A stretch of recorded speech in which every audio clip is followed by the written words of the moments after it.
with a slight grin. Picks apart a case where the truth's been thin. Sharp tongue firing like a rebel's hell. Justice served with a snarky spin. Nick's got the mic and is breaking it down. Lego chaos spinning all around. Laughing at the lies that the courts have crowned. Riding the edge where truth is found. Coffee's cold but the witch stays hot. Poking at the holes in the legal plot. With a tilt of the glass he connects the dots.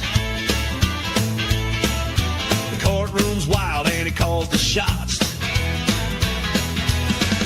Nick's got the mic and is breaking it down. Lego chaos spinning all around. Laughing at the lies that the courts have crowned. Riding the edge where truth is found.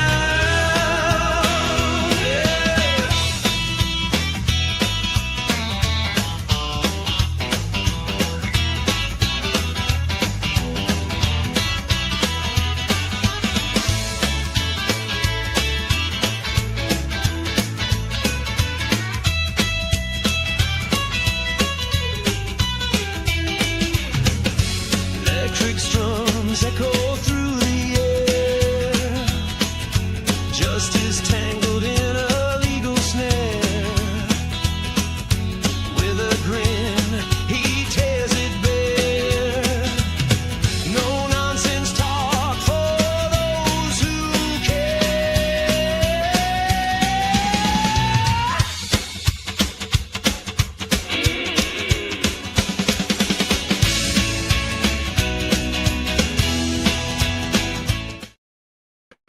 Dun, dun, dun, dun, dun, dun, dun. Hi! Hello, folks. Welcome. It is Wednesday. This is my last live stream before I go up north to my godson's wedding. I have prepared a few videos so you can have something to watch. Thursday, Friday, Saturday, Sunday. So things will be okay. A-okay! Well, we are closing in on the YNW Melly retrial. YNW Melly is charged with double murder, and he is risking the death penalty. And the prosecution failed last time, mainly because they are, how do I put this diplomatically? Morons. They have, in my personal opinion, a really good case. They still screw it up. Still. The first prosecutor was yeeted because she kept things from the defense. The lead detective, well, he was caught trying to get another cop lying for him. So you have that. Then you have the discovery violations that has been ongoing for years. You have, what was it, in December of 2023, the investigators put up a warrant for Melly's defense attorney, Raven Liberty. They got her entire Apple, iPhone, cloud, everything. Everything. Years of her. And they tried to keep that a secret. That didn't work. And they have been fighting about that since December of 2024. So for about 8 months, they have been fighting about that. They have been trying to depose some of the investigators who have or should have had access to all this cloud data. Well, with limited success, let's just say that. And all the time, the trial is drawing nearer and nearer and nearer. So yeah, again, my channel attracts faster clocks. Absolute, yeah. And hello, folks, by the way. Hello to Catnot Williams. Yay. To Bridget, JMK.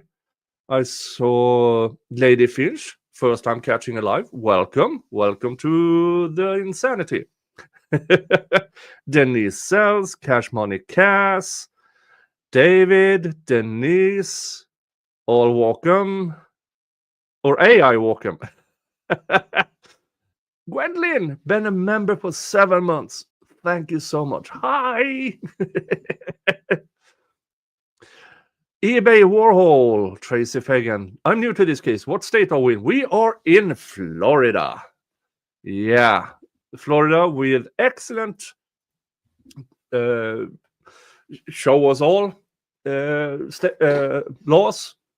So we get to know everything in the hearings. We can get the documents. Yeah, and they still fuck. Only 6 minutes in, they still screw it up by doing really, really stupid things. But this is, if I remember correctly, the Miami-Dade, and they are infamous for screwing up good cases by doing stupid shit all along. So the trial is at the moment set to start September 10th, I believe. Well, the judge will probably tell us. Yeah, as Cash Money Cash, he has been jailed for over 2,000 days. Yes. YNW Melly has been in jail since 2019. He has been in protective custody within that jail, meaning more or less he gets 1 hour a day outside of the jail cell. And I think he's been at that for 3 years now. The past 3 years. Due to allegations of witness tampering. He was 19 when he was put in jail. He is now 25 going on 26. So if he has some weird tics, yeah, you would too. You would too. Let's just say that. You would too. Now, I've covered throughout this year, I covered a bunch of these cases, hearings. You can find others in the playlist that is called YNW Melly Trial. A few of them are shorter, a few of them are longer, but all of them are interesting if you want to be caught up with it. So, we have a new hearing today. Oh, we had a new hearing today. This is it. And as per usual with this damn courtroom, the sound is absolutely horrible. So I have this one, boost volume. I have, oh shit, this one, boosting. Problem is I can only boost volume, which also means I boost the background sound again. But you tell me if you want it louder or lower. Yeah, I know. No, but we are all used to bad sound from courtrooms. Yes, we will. All right, but this is this hearing. It seems to be half an hour, so one of the shorter ones. As per usual, I will pause at occasions if I have some input to make, some snark I want to say, or if you have a question. All right, let's go. And they start. Oh, there we go.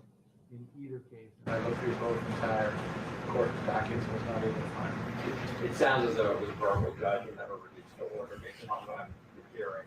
I think All right, so Mr. Haddad, for the time being, Mr. Henry is going to remain set for trial September the 10th at 9 o'clock with Mr. Demmons, Oh. pending whatever future motion that I may hear. Okay? Yes, sir. Yep. Yes, sir. I have my secretary get a date. Yeah, I don't think Mr. Haddad knows the 4 dates that were available. I think it's August 16th and 17th and September. That is Raven Liberties, whose entire iCloud data was handed over by a judge through a shit warrant because they believed she was involved in witness tampering. I read that a few months ago, and it's one of these, yeah, sure, rubber stamp, go ahead, take this defense attorney in a capital punishment trial and look through everything she has and don't tell her. I mean, now, Judge Fein here has said repeatedly, Melly has heightened rights since they are seeking the death penalty. If you haven't brought anything to on Miss Liberty, this was way back in February. He said, you have not brought charges against Miss Liberty for a full year. The case is closed, as this court regards. The prosecution says, no, it's not closed, it's pending, it's open. It's remarkably stupid. Well, that is what no attorney-client privilege. That is what they are trying to find out as well. Who had the claims are there was a TAME team involved, but to make sure, they want cops who had or should have had access to it to be deposed, and they are doing everything in their power, the prosecution, to avoid having cops deposed. No. The lawyers, Mr. Haddad, your co-counsel or your opposing counsel, they can give you the dates and times. I'm in another capital case right now. I have 4 hearing dates left available between now and September the 10th. I gave the parties those 4 dates, and I'm holding all of those dates and times open only for these 2 defendants. So anything that you need me for, okay? Yes, sir. Okay, so that takes care of Mr. Henry. Mr. Mathis is Mr. Rares' client, so let me just skip on that one for a second. So the bottom of page 2 is Jamel Demmons. I've got Mr. Benjamin here, Mr. Liston here, Ms. Liberty here.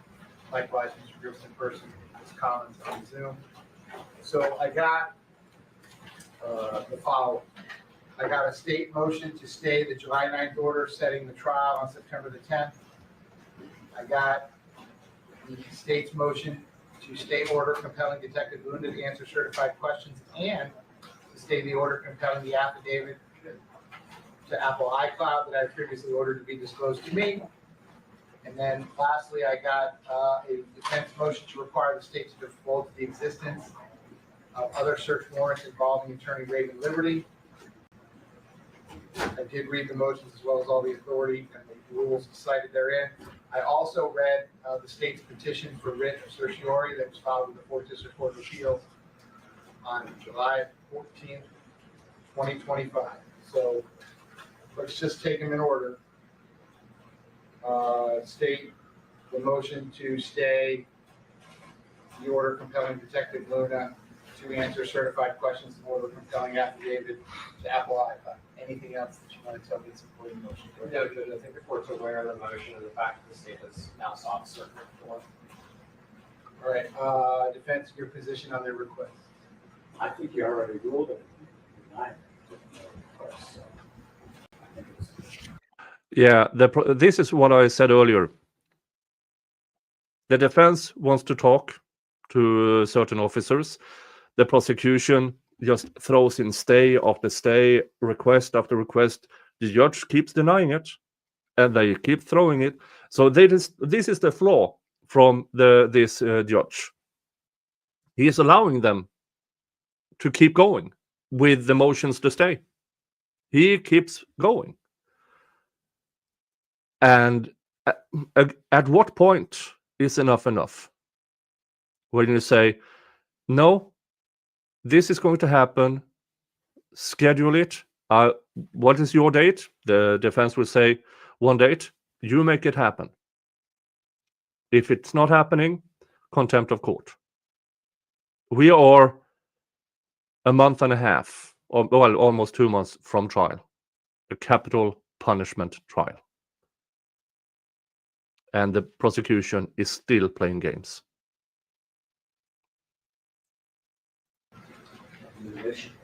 Hi, All Guyver. right, so let me, on this one, I'm gonna grant it in part and deny it in part. Okay, I still want you to turn it over to me. So that order, denied as to that, I want you to turn the affidavit over to me. As to, Yeah, the affidavit regarding who wrote the affidavit to some search warrant for Raven Liberty's information. They still haven't turned it over. I think that I covered that back in March or April when the judge ordered them to hand it over to him so he could read through it and make a determination. And here we are, 3 months later. They still haven't handed it over. the first part that I ordered the detective to answer the questions, that's the sole issue that's been raised in this petition for writ of certiorari to the 4th DCA.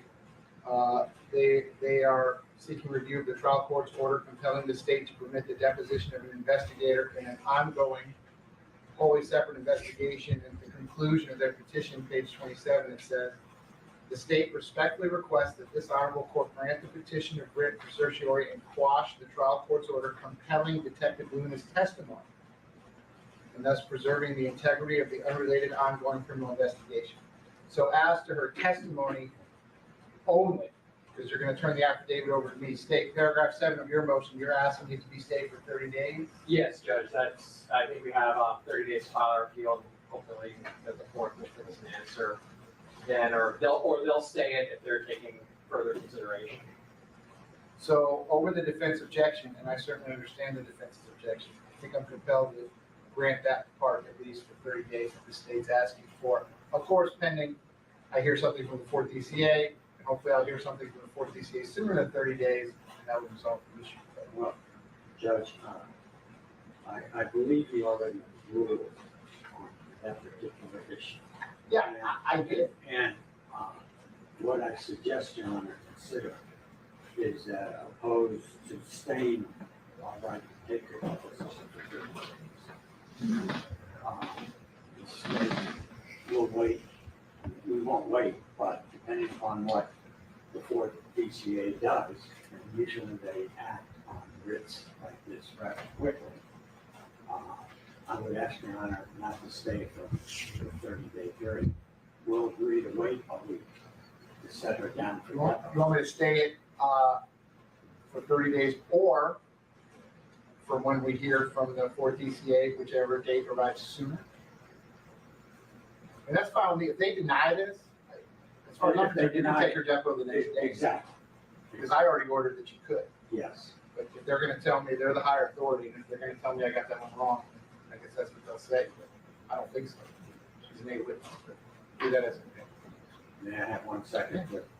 So, This Detective Luna they are talking about testified in the first trial.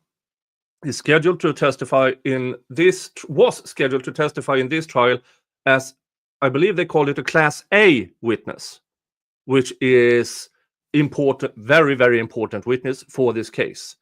But as they have tried to depose her, everything, all of a sudden the prosecution has classed her down to a Class C witness, which is less important.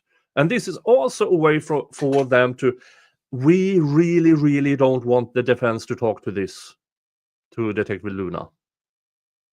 And this is, Detective Luna is involved in both the YNW Melly case and probably, by all accounts, is central in the case against attorney Raven Liberty.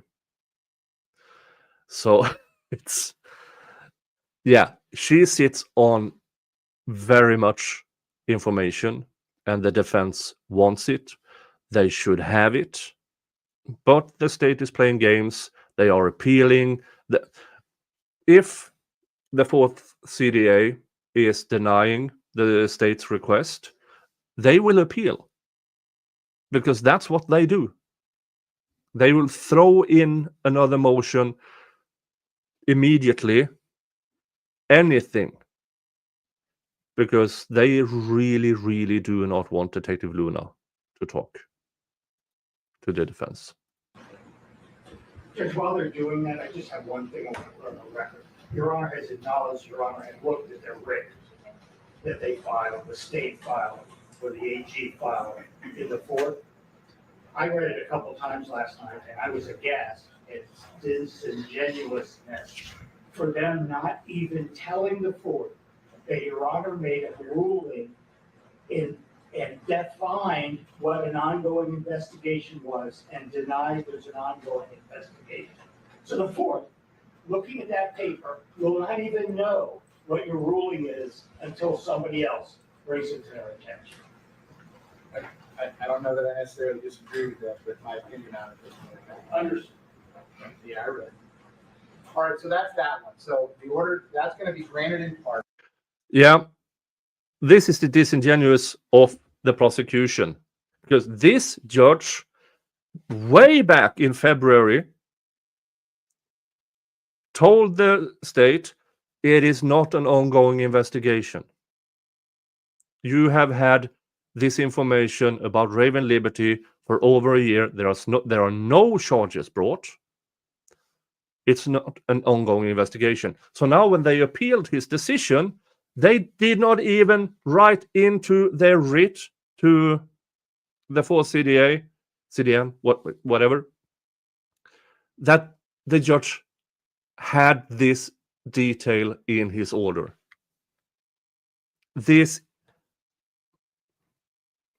And they can do it. And because they are playing the system. Folks, sometimes there's always, oh, he got off on technicalities. Well, the technicalities are rights.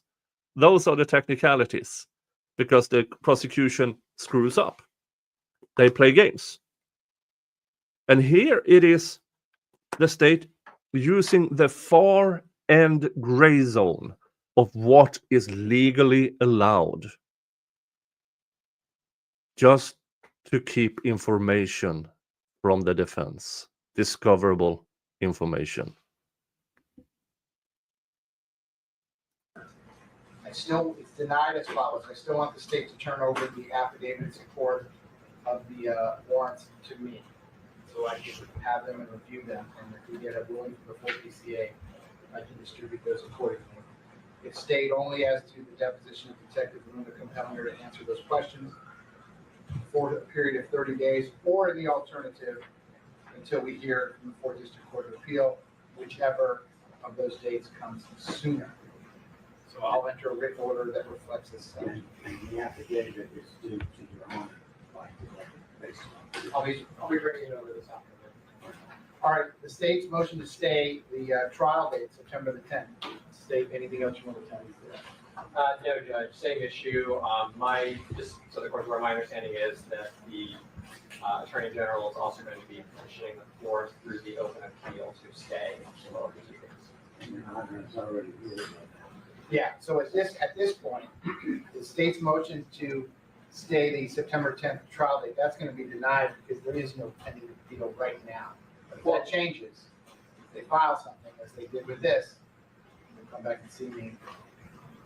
I'm not prejudging anything in the future, but right now, the only relief that's been sought by the 4th DCA, to the 4th DCA, with regard to Detective Luna's testimony being compelled, nothing else. So the state motion to stay my order setting the September 10th, 2025 trial date, that one respectfully is going to be denied. I'll enter the appropriate written order. Both cases remain set for trial September the 10th. Lastly, defense, the motion to require the state to divulge the existence of other search warrants involving attorney Raven Liberty. Did read the motion. I think that's just requires a yes or no answer from the state. Is there anything else? Well, it does require a yes or no, but if there's more than one, at least, the number of warrants, because the last warrant, or the only warrant was issued in 23. Or 23. So they may have issued warrants on her 24 and also 25. So we would like to know the number of warrants. Just to augment that, Judge, one comment or one argument. The state got up here and exhaustively argued the last time we were before Your Honor, that this is a different case, this new case of the investigation of Ms. Liberty. I just want to bring it to the court's attention that it is an allegation of witness tampering. That's what the allegation is in what little we were able to see. What witnesses are being tampered with? I would bet body parts, it's a witness or more in the murder case. So it's not some unrelated, absolutely, attenuated issue. It's about this case, the murder case, a first-degree murder, punishable by death, and the witnesses the state are going to call. So I just wanted Your Honor to understand why we're seeking at least the existence of and the number of warrants there may be, so we don't get surprised again on this kind of stuff. I don't mean to. But the state from day one upon us learning about the warrant has come into this court numerous times and said two things. One, it's interrelated to the murder. And two, they're going to use some of the tampering evidence, or they're going to try to, as consciousness of guilt in the murder case. And they've represented that from the first day we learned of the warrant, and they have gone by that premise. And as we stand. State your response to their request. That we're going to be objecting again.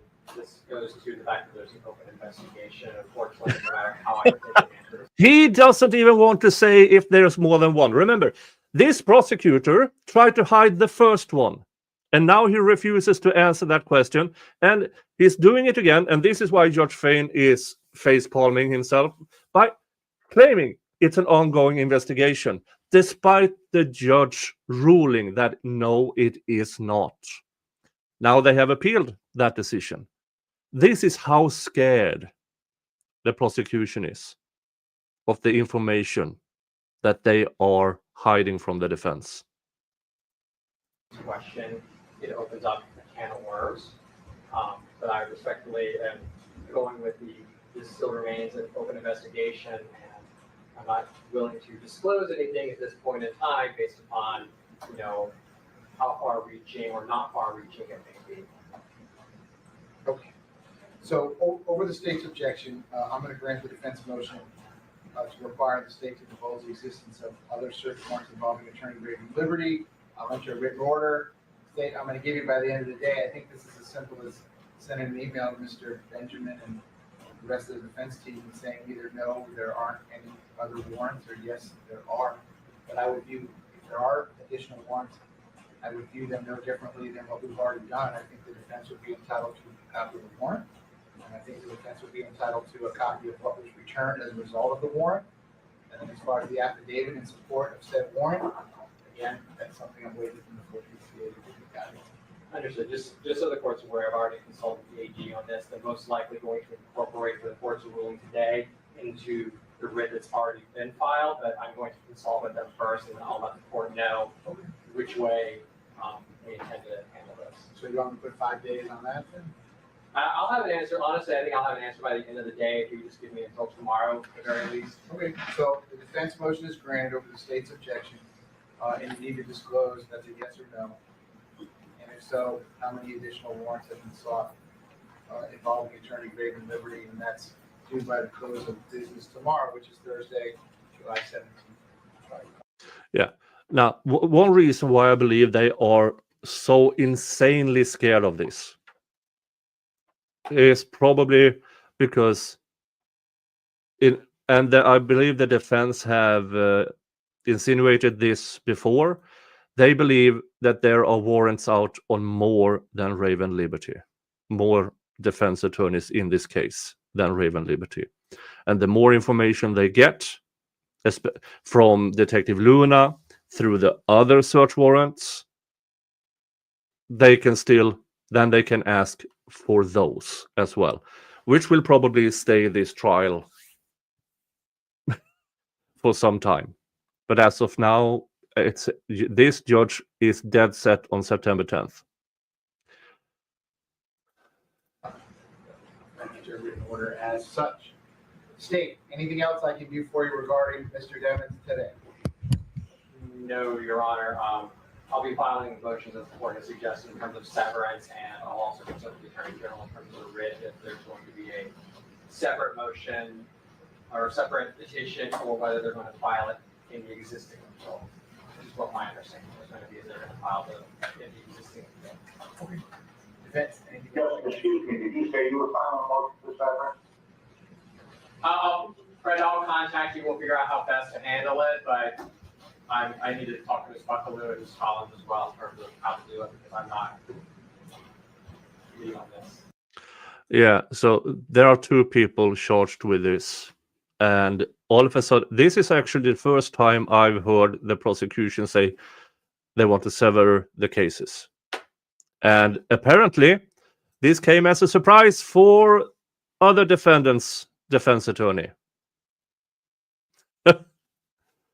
They keep playing games.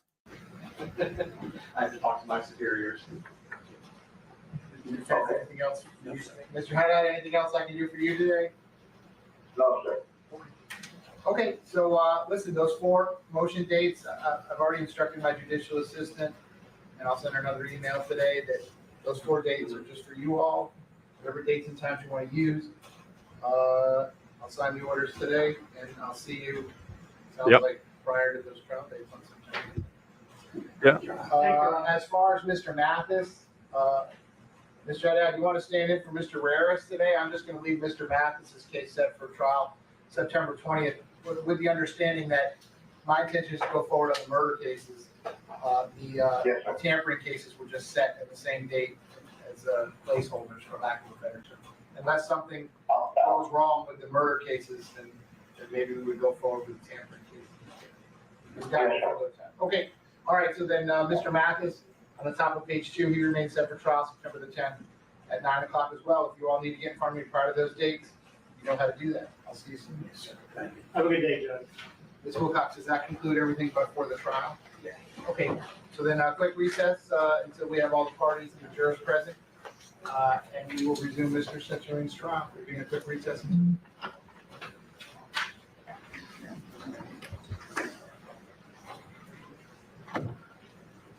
Okay, this was an even shorter than a shorter hearing than I expected. Let's see if they say anything here. Nope. All right. Since you're all already here, let's see if I can. Since there's a bunch of new people here, let's see if I can find one of the earlier hearings, so you can see.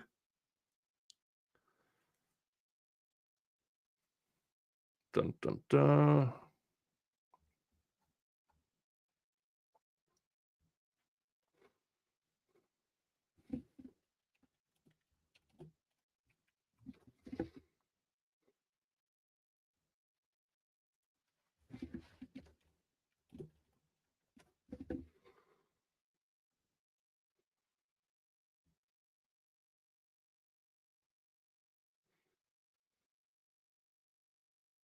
Yeah, here is one from 5 months ago.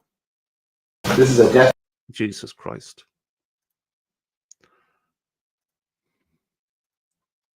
So we can watch. This is 5 months ago. Let's see what they were talking about back then. Since there are a bunch of new of you here, you might. How long this has actually been going on. Penalty case. He's a death penalty defendant. It's his decision. Yes, but it says here, the trial court must either conduct an inquiry to determine whether the asserted conflict of interest. I don't know why they are playing music. Back and forth over one. Oh,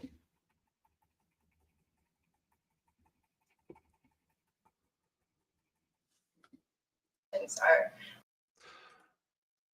What we I have to go past the commentary from Law and Crime.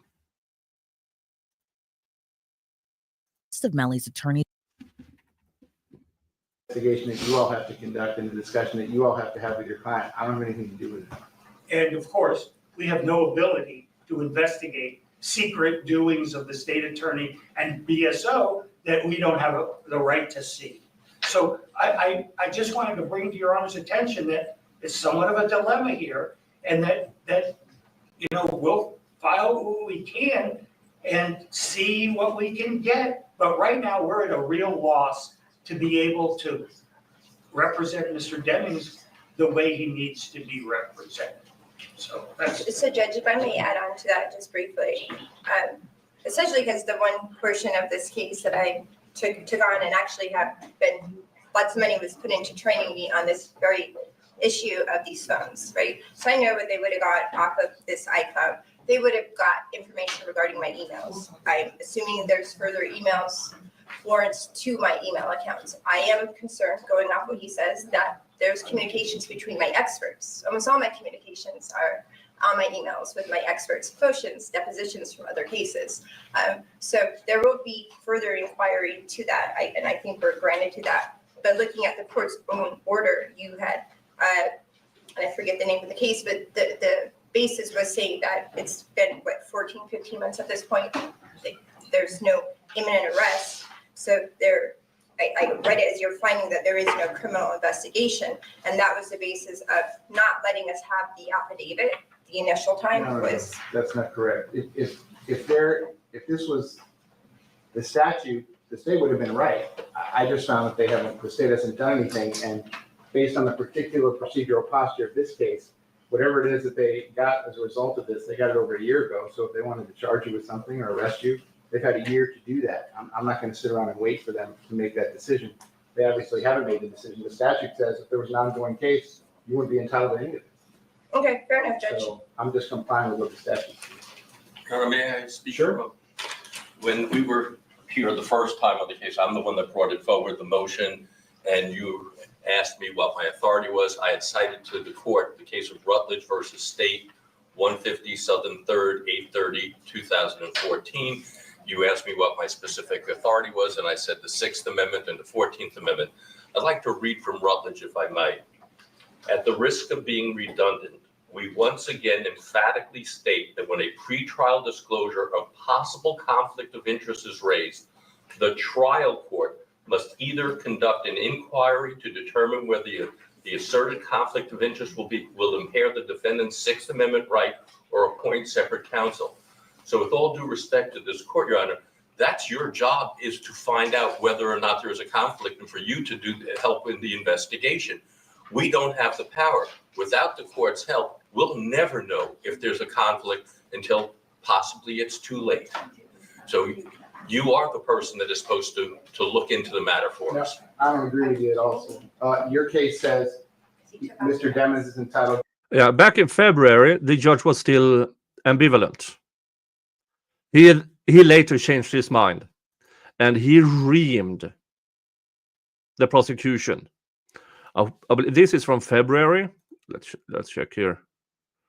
February 11th. I think in a hearing in March, he decided, nah, we can't have this. And since March up until now, he have been ordering the prosecution to hand him the hand. Now, the defense did get the search warrant, which was extremely broad. And now and since then they have been fighting about the affidavits. What are the affidavits that laid the groundwork for this search warrant? What did they actually claim in those affidavits? To be told that there's an ongoing investigation. There is an ongoing investigation, and I told him that the last time I had a discussion with him directly. After that, Figueroa Sanabria completely controls. This is a death penalty case. He's a death penalty defendant. It's his decision. Yes, but it says here, the trial court must either conduct an inquiry to determine whether the asserted conflict of interest will impair the defendant's Sixth Amendment right or appoint separate counsel. So that's Mr. Demon's decision, and the last time you all got almost hysterical that you didn't even want me to talk to him about it. You want me to talk to him about it today? But you have not conducted any inquiry, with all due respect. The inquiries with your client, sir. No. It's not my job to The investigate. trial court must either conduct an inquiry. Yeah, that's with Mr. Demons. That's the inquiry. No, I you're can not. tell him, there's a conflict. There's a conflict, all right? The same law enforcement agency the same state attorney's office that's trying to impose a death penalty on him is conducting a criminal investigation against one of his lawyers. So I can save you all that trouble. There obviously is a conflict. Whether Mr. Demons wants this liberty to continue or all of you to continue, that's his decision, but there's nothing else I can do about it. So what's the resolution that Melly's defense team? Oh, for fuck's sake. They're not. The state says there's a conflict too. You read Well, their I'm gonna- pleading. they say my client, they say my client's Hold on, guilty, one at a but he's time. entitled to a trial first. They filed a motion that said I'm supposed to remove her. They think I get to decide who's Mr. Demons' lawyer is, not Mr. Demons. I couldn't agree with that. I couldn't disagree with that more. Yeah. Listen to this, Judge. He is not the person to remove a lawyer for YNW Melly. In Indiana, in the Delphi case, that judge took it upon herself without hearing, without inquiry, to single-handedly disqualify Rick Allen's attorneys. And now they got reinstated by the Indiana Supreme Court. But that's the level of evilness from Judge Gull in the Delphi trial. Philip Martin, this judge sounds insufferable. Well, he got better. It was just he needed the right argument. And I believe that came in March in that. It's his decision. I believe as the court, you have an obligation to ferret out what the conflict is so that we can make an informed decision. Right now, we can make no decision. Right now, we can file no motions because we don't know whether we're subject to the conflict at all. Right now, our hands are tied.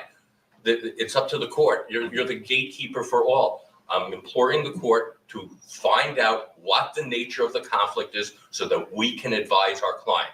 Right now, you're just saying to our client, hey, the state says there's a conflict, so you could get rid of your lawyer or keep your lawyer. That's not enough. That's not a Sixth Amendment protections.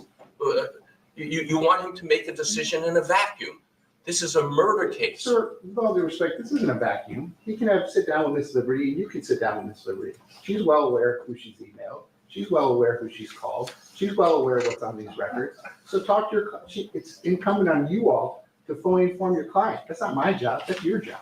Well, So tell him what's on there, and then tell him what the conflict is, and he makes a decision. I had this discussion with Mr. Demons. The conflict is, at some point in the proceedings, is Miss Liberty going to make a decision that's not in Mr. Demons' best interest, but it's in her best interest? Okay? You all know what you're doing. I'm not going to do your job. You have to do your job. No job, Judge. With all due respect, I want you to do your job. And I don't believe the court is. I think the court is shirking its responsibility. I disagree with you, sir, but you can file whatever appropriate written motion you want. I'll give you a hearing on it, and then you can seek appellate authority to a higher court if you think I've done something wrong. Thank you. Will the court at least inquire from the state if the investigation is still ongoing as we sit here It today? is ongoing. They told you that the last time. It's still, We said that last time, yeah. it's still ongoing. It's still ongoing. Yes.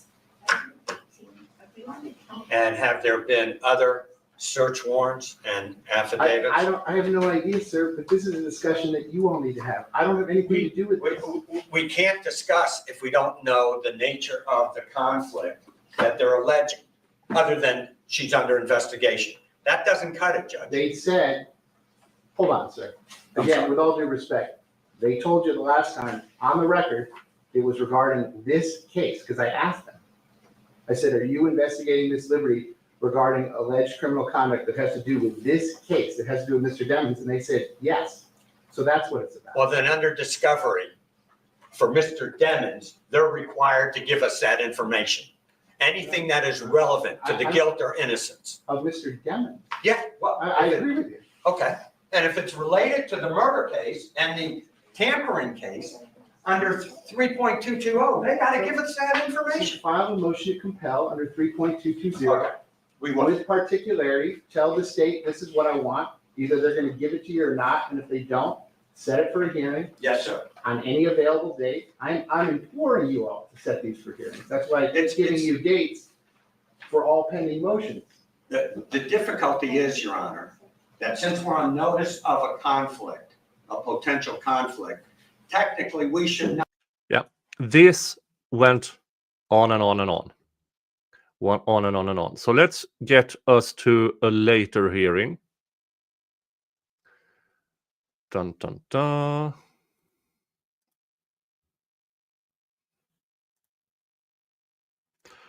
Let me play this in 1.25.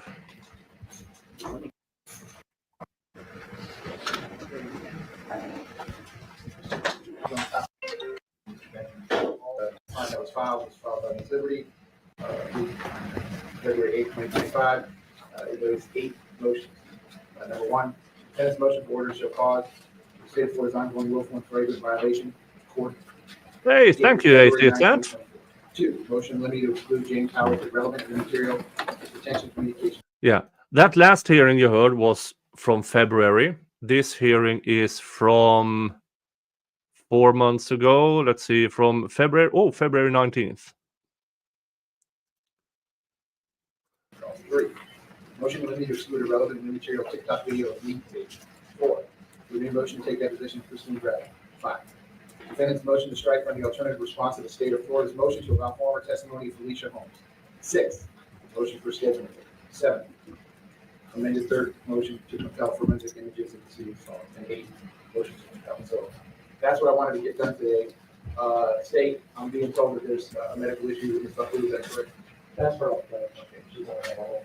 And what's your position as far as what you want me to do today? So the other issue we have, I wasn't present for the hearing Friday afternoon, but my understanding was the course of discovery, a notice of hearing deadline for Friday 5 p.m. It was moved to Friday 9 p.m. because Liberty was stuck in court and needed time to prepare it. The notice was not actually filed until Saturday, so they failed to comply with the court's requirements. So at this point, the state's position is no notice of hearing properly filed and nothing to be heard today. So you want me to do anything? Also, why did I think probably not? That's everyone you want me to do. The funny thing is, the great thing about those cameras in this room is everything gets recorded. I did say Friday at 9, and then I actually sent back, so I knew I was setting myself up for failure next week. I do it Saturday. Taylor then responds, oh, as long as we get it before the beginning of the next business day, which is Monday. So they've had it. Most of these motions, Judge Ford, filed for over a year. I will bring the court's attention, because last night in preparation of this, I know the last time we were before, they objected then about hearing motions because they were filed under the tampering case. Yet they've filed several different motions saying it doesn't matter what case number are on the motions because the discovery is interchangeable. I'm quoting exactly the language from their own motion. So it's good for them when it's convenient, and now it's not convenient, so there's another excuse. It's been a year. Everything was properly noticed. I will also add, there's no written order setting a filing deadline or allowing them to file a response within a certain time frame. That was oral. So as we all know, oral orders don't count for anything. They need to be written. There was no written order. I did ask to extend it. We are ready to go forward. There are 2 state attorneys sitting over there. Understandable. One of them is missing. Mr. Griffiths, is there something pending? There'll be your attorney. Ms. Liberty, you can direct your conversation. So Y'all we're have 5 ready. years to talk to each other about it. We're ready to You go start. for it, Judge. Okay. Listen, State, I get what's going on. I'm not going to put anyone on done here, but I read all these and I went through the entire court file preparation for the hearing today. Most of these are fairly straightforward. What were your objection? I'm going to hear them, but if we get to some specific factual issue that you say only Ms. Buckley has the particular knowledge to address, you can certainly tell me that. But again, I find most of these to be very straightforward. I think you probably would get to it. So that's over the state's objection. So listen, let me just do them in the order that they're noticed. So number 1 is defendant's motion for order to show cause while the state of Florida should not be found in contempt for ongoing willful and flagrant violation of court order dated February 9th, 2024. I did read the motion on all of these. I read all the motions. If there wasn't any authority cited therein, I did review that as well. Ms. Liberty, I went on CMS yesterday and I went on Odyssey. I can't find any court order dated February 9th, 2024, nor any order that you referenced on a motion for rehearing February 16th, 2024. So if someone could show me those two orders. The other is that, I think I may have put in that motion, that you see an order from the homicide, they take the appeal, and I believe it was late December, so then you see orders coming from the tampering case, so that might be where the confusion lies, is there was two motions for rehearing. I filed the motions to compel, we came into court, the court had ordered that they comply with it, they filed a motion for rehearing. If you want, I can pull it up on the tampering case, that's more than likely where it came from. Is that what it is? I mean, I can pull it up. Are you telling me it's not in 19, Yeah, and that's kind of why initially I had this filed under 2023, because it would be easier for the court to file. The state objected, wanted everything filed under 2019.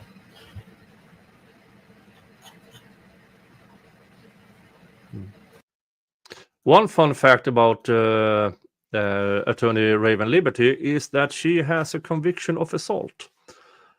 So, and yeah, don't mess with her. She can and will kick your ass.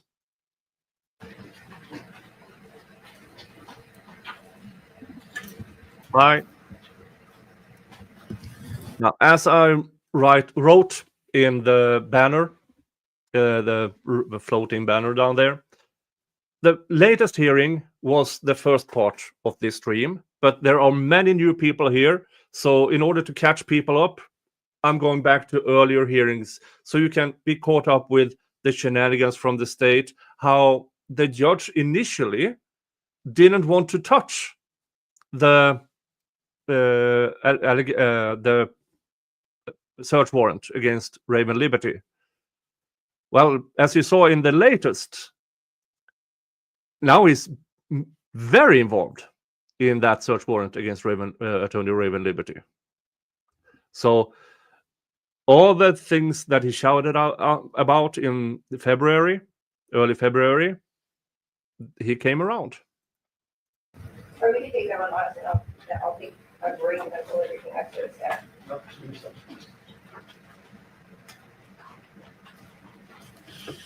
Oh yeah. One other fact, there's a new judge for this trial. The previous judge for the first trial retired, understandably.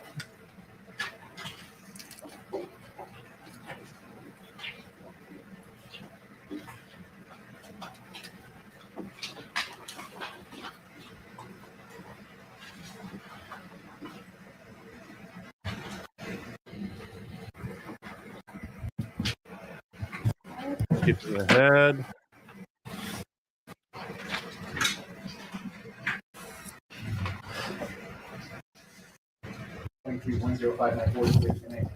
Entered an order on February 9th, 2024. It says this cause came before the court and defendant's motion to compel discovery was filed on February 6th, 2024. When they filed a response, the court held a hearing on February 9th, which granted. Judge Murphy subsequently entered an order denying the state's motion for rehearing. That's on February 16th, 2024. There's only one motion to compel from the defense filed on February 6th, 2024. I'm looking at it right now. I just read it. And I don't see any reference to the four items that you put in the present motion. Would you look and see if there was not another motion to compel possibly a week before? Well, I'm just looking at Judge Murphy's order. He said this order is related to the motion to compel discovery filed on February 6th, 2024. So there's actually, That's the only motion to compel filed on February 6th, 2024.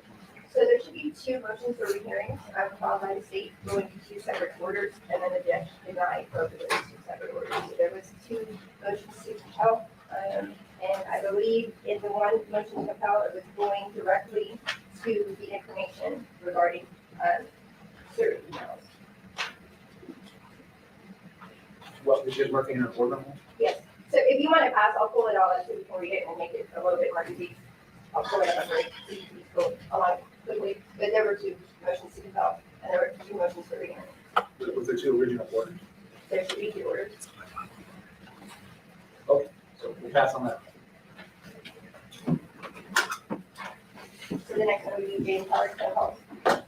Yep, number 2 is defendant Jamel Demon's motion limited to exclude James Howard's irrelevant and immaterial retention communications. So you're talking about, is there a motion limited for trial? I mean, I read the motion. Anything else you want to tell me in support of your motion? This judge, it was close to, I want to say 84 hours worth of phone calls that were given to us that December. We were set for trial.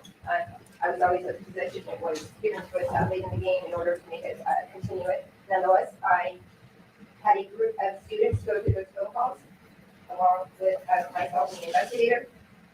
When you look at the police report that was authored by Garrett Steele, it starts referencing a investigation that's being done by Dan Polo into this James Howard, and I believe the Albany.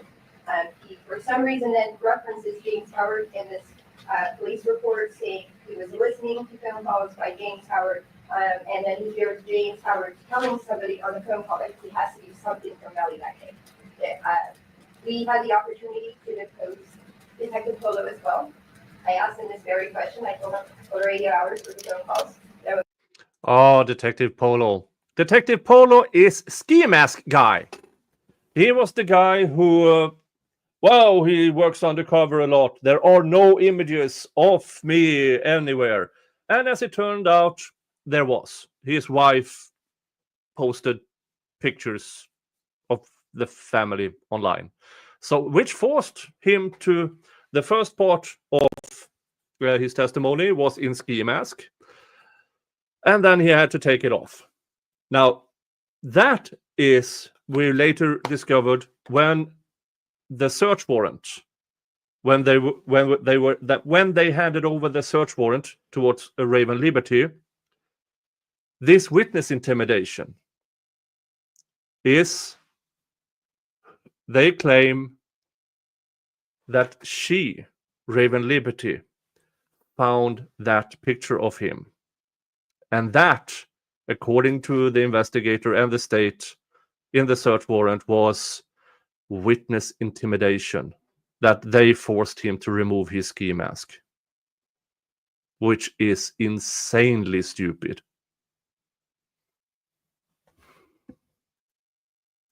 One phone call, and that one phone call in this batch of phone calls tells us nothing other than him saying, oh, I have to talk to Melly today. Not I have to do something for him, not I got to call people for him, nothing at all. During the deposition of Detective Polo, when I started questioning him, hey, I went through all these phone calls, could you please direct me to what phone call I should be looking at? What batch of phone calls? He then tells me, it's not this batch of phone calls. It's a batch of phone calls that would go back to 2020 and 2021. We are dealing with the tampering, I believe we're spanning from April of 2023 until August of 2023, somewhere in that time frame. Detective Polo, in his own words, was the only time that he has heard James Howard talking about Melly, would have predated the incident, i.e. 2020, 2021. Nonetheless, those phone calls are not in this 84 hours of phone calls. Yeah, the board is on that. There is still the outstanding issue of whether Mr. Dennis still wants to study about the beginning account. So to raise the issue for the conflict of interest, the court has pointed that out. That was going to be one of the first things we were going to address today, and we still need to address that because obviously if he does not want to represent the account, then there's issues to that with the party commission. I mean, that's his call. I already had that discussion. So I'm sure there's something that you want to let me know. Any response to the motion?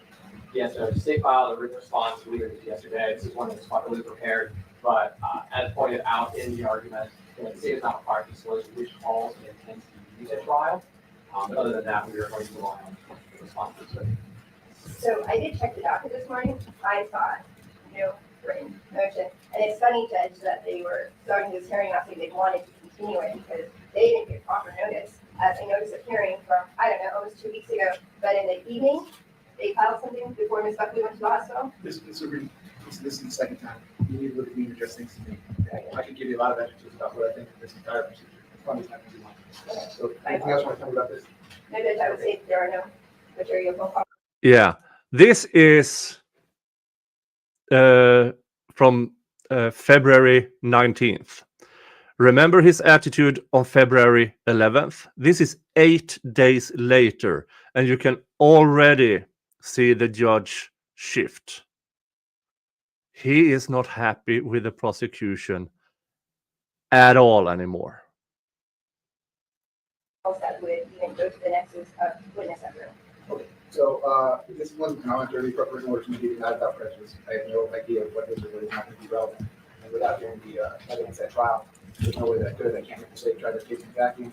But just without prejudice, you can certainly raise the issue. If the state tries to introduce any of these phone calls at trial, make the appropriate objection, and I'll give you the appropriate ruling. But in a vacuum, having never heard any of these calls, I have no idea what the calls are, nor do I have any idea what the evidence is going to be at the trial. So that one's going to be denied without prejudice. So that I had for the state of Thank you, eBay Warhol, for your generous super chat, saying, "Oh my God, these cops aren't very tough anymore. Witness intimidation, my foot." Yeah, it was so stupid. It was so insanely stupid. Him sitting, the Detective Polo sitting on the witness stand in a ski mask. And thank you so much. Thank you so much. report, I emailed and asked your chambers how you wanted to proceed with some of these videos. So the next one would be a TikTok video. We can show it, or I can give it to chambers. That's what I didn't know twice in the past. We usually have provided it, and then you watched it. Well, listen, I'll let you argue what you want, and I'll let the state respond if they want, but for all of these, it would be the same thing.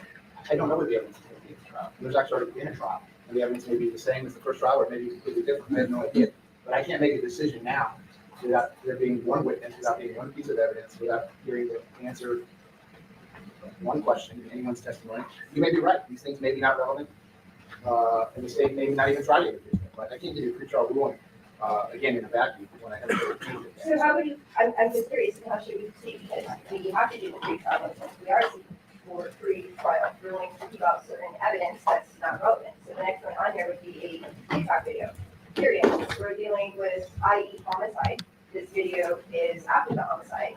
I don't even believe the individual in the video, which would be, and excuse me, I'm going to see her name, Geneva Molina, doesn't even know Mr. Adams. So there is no relevancy to the homicide and my client. If it was filed, I guess, because they have it interchangeably with the tampering, there is no, I guess the tampering was used to be Mariah Hamilton. There is no evidence in that video of Mariah Hamilton. There is no evidence in that video of anything, period, that has to do with this tampering case or this homicide case. I believe it is the state's burden of objection, not our argument. It's not relevant, period. I don't agree with you. It's not the state's burden. This isn't the trial. So, state anything you want to tell me? Yeah, I see the discussion in the chat. Oh, hello, Mr. Jingles. Hello. Well, Mr. Melly, or Mr. Demons, he lost his phone privileges also due to these allegations of witness tampering. So for the past few years, he has had no contact to more or less the outside world except when his lawyers can visit him, which can be days or weeks in between. So that is the conditions he is being held in, alone in a cell, 23 hours a day, 7 days a week, all year round, no phone privilege, and then lost his phone privileges for years. And I believe back in February, they surpassed him being in jail for 2,000 days. And I don't really care how good of a case the state has against Mr. Demons. You can't do that. Just keeping information from the defense, acting like this in every damn hearing without repercussions. No, we would ask our ruling depending on whether or not it comes out of the trial. Depending on the evidence, it may become relevant. Provided, and we can't tell you this time. I think we can't say we don't find it defense, and should it become relevant trial, it will be subject to all appropriate relevancy objections, and we can address it then. Thank you. So for this one, I'll interpret order again. The defense motion is denied without prejudice. Certainly, can bring up whatever appropriate objection you need to, whatever time you feel you need to, if in fact the state ever tries to introduce it at trial, if they will. So that's number 3. Just to make sure that I'm following the court's ruling, and if it comes to the trial, should I then file a renewed motion to eliminate, so it can be argued in trial, or should it just be readdressed at trial? Number 4, renewed motion to take the deposition of Christine Bradley. I did read the motion. Anything else you want to know? I would just say Judge Murphy had already mentioned that word, if I attached December 18th. And it says, after such emails are reviewed, if the defense still wishes to depose ASA Bradley, counsel shall file a written motion. So I did that, I did some time in February, close to a year ago. I wrote it out. At this point, we need to depose her, especially in light of all the things that I went through and I amended this motion to add a few other things that have happened in the deposition. Yeah. They filed the motion a year ago. It was approved by the previous judge, and they still haven't been able to depose Detective Bradley a year later. Because the cops, the investigators, and the prosecution keep stalling, keeps delaying, keeps playing games. I need these emails, they get even more confusing. Your lead detective on this case, Garrett Steele, said Hi, Derek. under oath that he never read these emails. These emails are referenced throughout the affidavit and the arrest, stating that the deposition and the emails prove there was an official proceeding that Mariah Hamilton did not go to. Again, Garrett Steele said he never read the emails, and Polo then says it's not this case and he can't comment on the emails. It's really unclear from reading them what's happening. And again, there were certain emails that were not even provided by the state that we later were given from other sources. Say your response.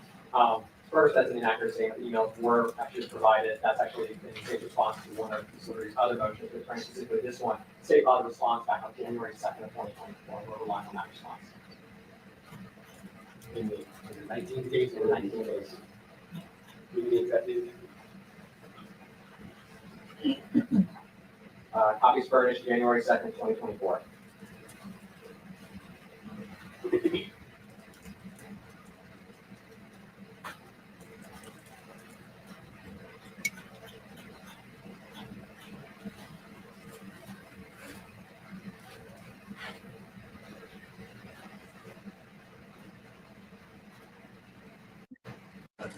Yeah. Yeah, she is, but you all. She is, but So the defense is that she uses rules, and you intend to call her. yes, So you don't know what she's going to say, but you intend to call her. we do intend on calling her as a witness, because she has, I believe, been deposed as far as, or correct me if I'm wrong, as far as the other issue before she testified. Anybody know? All right, she wasn't there. I want to Tell me what you need to. It's very Give me a couple of questions you want to ask her.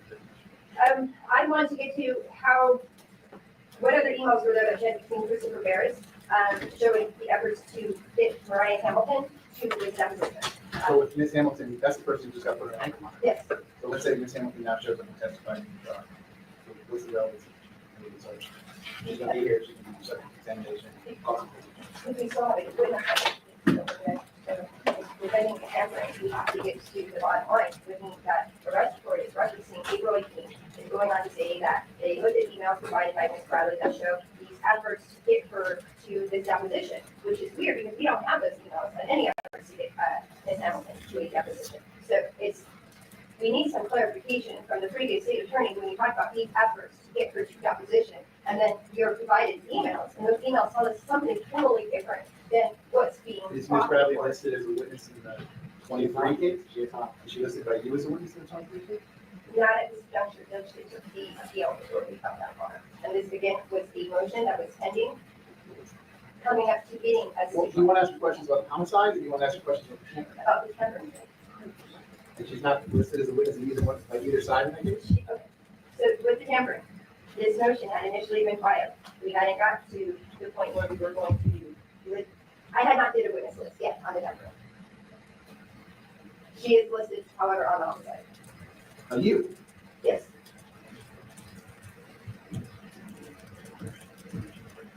Yeah. The thing here is, if we don't give Demont the right, even I say it all the time, the case against him is quite strong. So But if we deny him basic rights, we deny everyone basic rights. Which Ms. Bradley is, whether she's Yeah, listed I agree. or not listed. Because they filed a protective order and won't allow me to do it. That's why I had to then file the first motion. All right, so Mr. Griffiths, I'm looking at 3.220, subsection H, discovery depositions, and this is 1A. The defendant may without police report take the deposition of any witness listed by a prosecutor's category of witness or listed by a co-defendant as a witness to be called at a joint trial or hearing. That's not what's drafted in this case. But then the next sentence says, after receipt by the defendant of the discovery exhibit, the defendant may, again, without the report, take the deposition of any unlisted witness who may have information relevant to the offense charge. So you don't think it's your deposition? Except for the fact that she is a state attorney, and her role as state attorney, she's entitled to protection to file a protective order. In part because everything that Ms. Liberty is asking for has been turned over. Emails, whatever else she's been looking for. Yeah, here is where they wanted the state attorney in a deposition, or the previous state attorney. Has been turned over, I believe, actually several times by Ms. Buckaloo. Again, one of the issues going forward today, not having her here, but she was the one providing copies of every today. Well, she's not assistant state attorney assigned to this case. Ms. Riley? No, she's still, it's no different than if somebody is a case filer or works on a case. There are work product protections involved in terms of what Ms. Liberty intends to ask. And we sought that protective order because she's entitled to the protection as a prosecutor, but also because, based upon our response, that it is unnecessary. I'm sorry. Did someone grant the protective order? I believe that was a hearing Mr. Klinger conducted back in like November of last year, but I was not party to that. So that's where we did this order coming down on December 18th. And then Ms. Buckley was ordered to provide emails, and if I was not satisfied. Yeah, as DNS, thank you so much for a generous super chat. The prosecution in several trials have played games lately. Yeah, you have this OnlyFans woman in Florida. They're playing games with that one. I mean, the more trials that gets streamed and published, the more we see that this is an ongoing situation in a lot of states. But thank you so much. Thank you so much. I appreciate it a lot. And as I always say, super chats, never necessary, always appreciated. And if you're struggling, I explicitly ban you from supporting me financially. Go watch one of my videos instead. There's ads in them. Support me that way. But if you're struggling, do not dare send me money. Okay, let's continue. As that order clearly states, write the motion, so I put the code through there, I write the motion. I am looking at what she provided. I guess last word, Ms. Liberty, I'm still not following you with the relevance is. Tell me what, let's say she wrote 1,000 emails back and forth. What is the relevance? Because if you go to the arrest affidavit, under the witness number, these emails that Ms. Bradley authored are specifically referenced in Garrett Steele's police report, right? He says that he reviewed emails between Christine Bradley and defense counsel coordinating the deposition of Mariah Hamilton, that she showed her numerous attempts to get Mariah Hamilton to this deposition. That is Garrett Steele's words. We deposed him. I put it in the motion. Garrett Steele then says, I never read a single email. I'm depending on him. His report's not gonna be in front of the jury. I mean, none of that's. I know that, but when I'm moving to set up every element of this witness tampering case, it seems more and more that it was filed out of being vindictive, more so than anything else. It is relevant to these emails because it is part and parcel of everything of the basis of arresting Mr. Dennis. They weren't saying Mariah Hamilton didn't show up to trial. They said Mariah Hamilton didn't show up to a deposition. The other reason I need to depose Christine Bradley because it's really important how that May 5th date was given. All right. So when we're trying to go with the premise that my client tampered with Mariah Hamilton because she didn't go up to this deposition, we need to hear from Christine Bradley and find out what efforts she made to coordinate this deposition with Christopher Barris. That is why she was also supposed to turn over these emails. And guess what? When you read these emails that get turned over, Stuart Adelson's emailing with Ms. Bradley, trying to ask for dates for the deposition.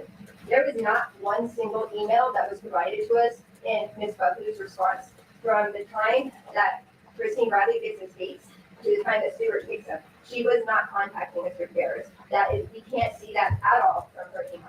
We finally get an email from her, April 18th, that's copying an email from April 17th. That appears to be the first email that she sent to Christopher Barris about this deposition. So for the state to not coordinate a deposition with a witness and then to cover up their negligence, turn around and file a criminal charge against the defendant.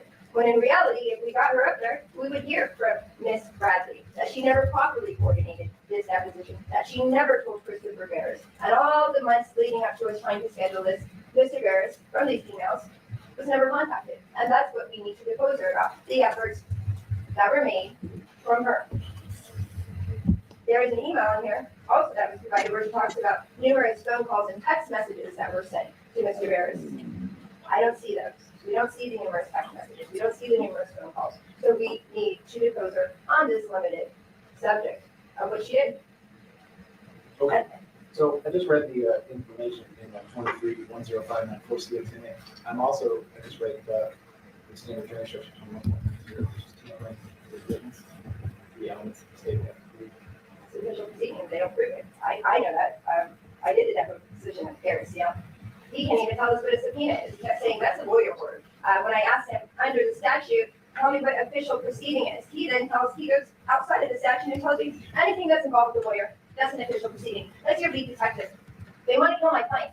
That's what we're playing with his Well, life. stop, wait. You just told me this has to do with the tampering case.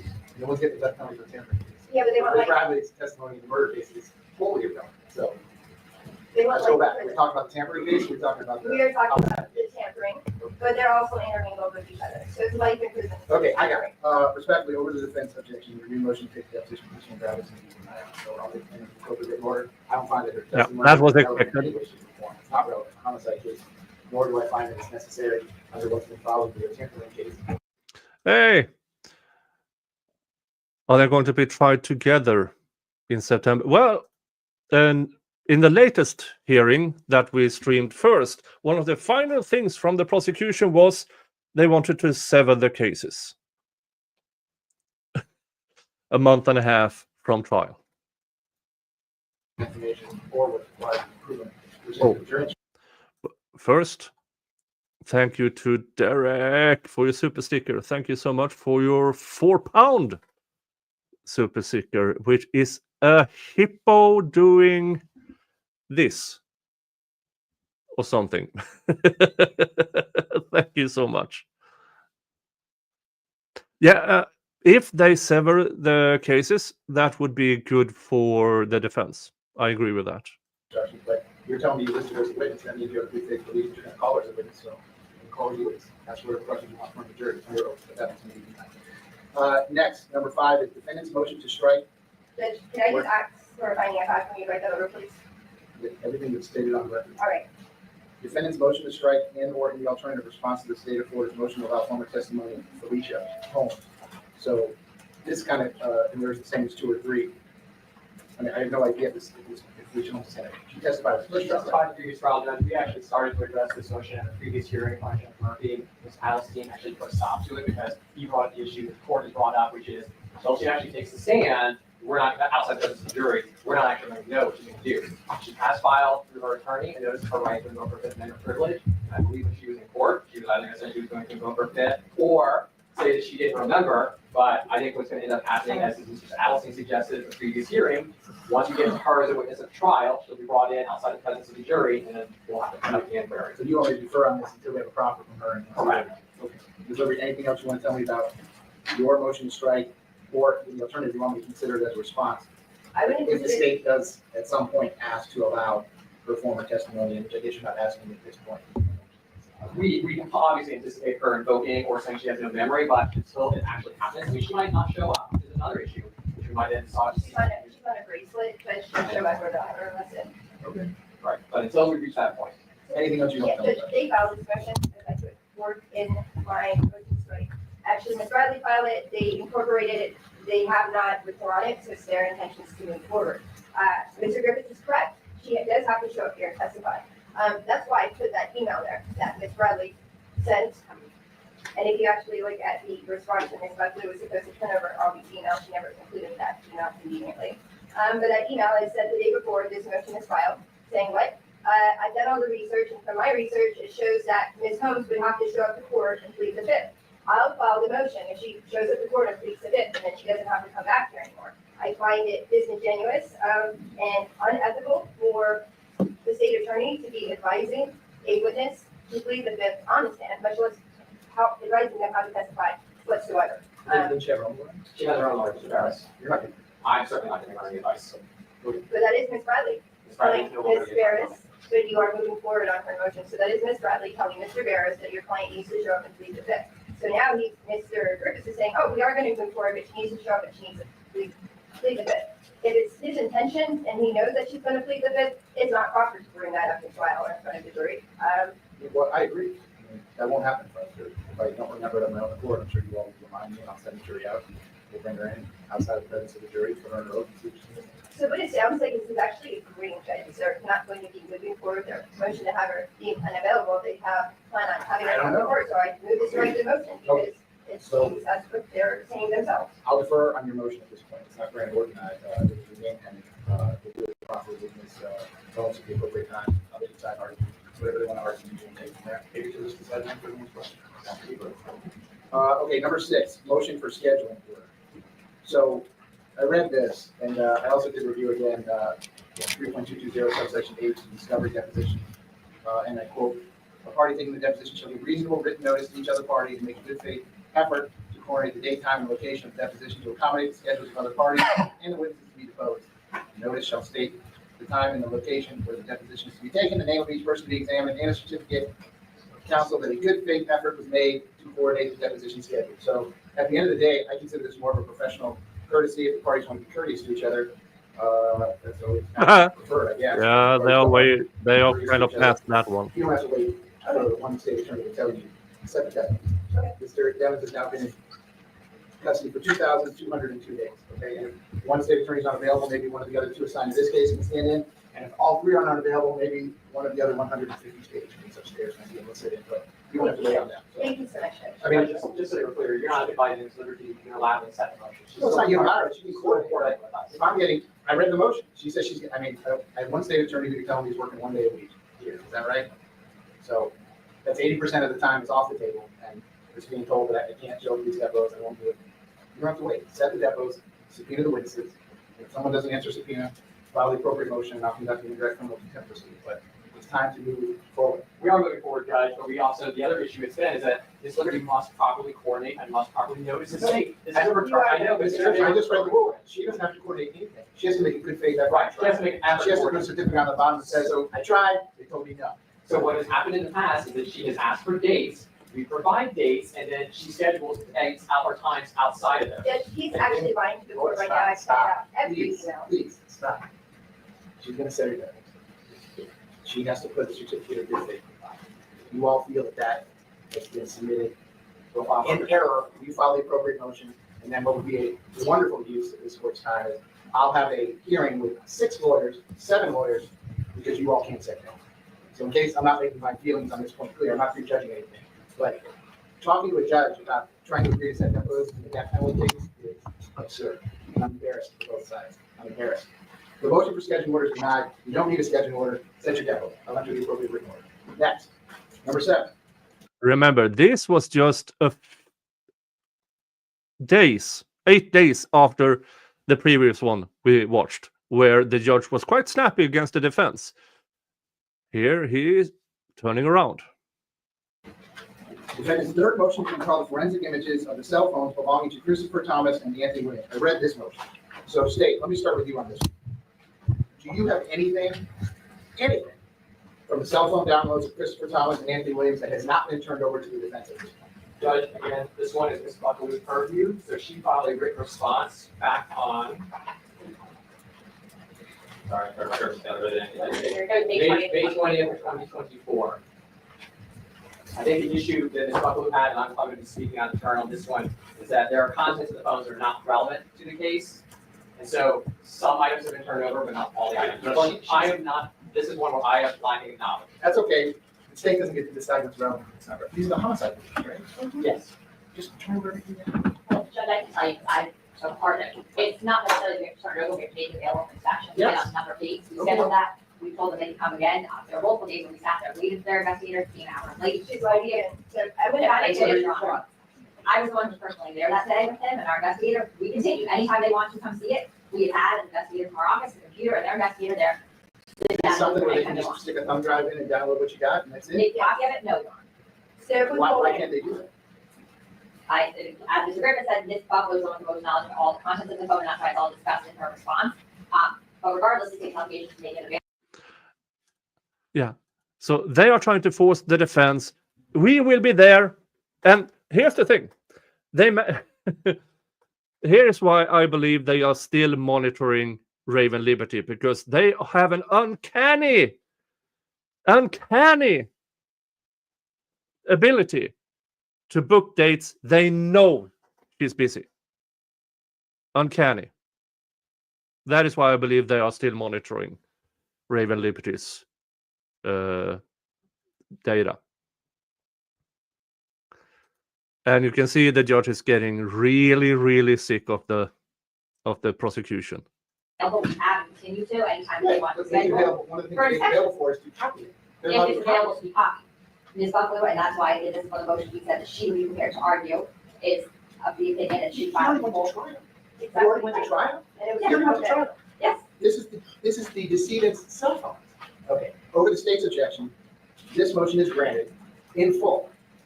Make the appointment, go over there, download everything that they have.